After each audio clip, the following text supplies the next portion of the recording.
At RE/MAX Alliance, we know the market. Welcome to August's Market Update. Let's take a look at residential real estate activity in your area during the month of July.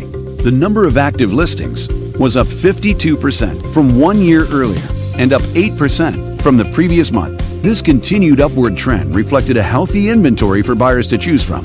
As you can see, the median listing price for the month was just under $950,000. Compared to last year, the average number of days units spent on the market before being sold was up 39%. The higher number of days may signal a slowdown in the local inventory turnover rate. The median sale price was just under $850,000. The number of units sold decreased 25% year over year and decreased 25% month over month. Fewer sales could indicate an opportunity for buyers to negotiate better terms. This video is brought to you in cooperation with our partner,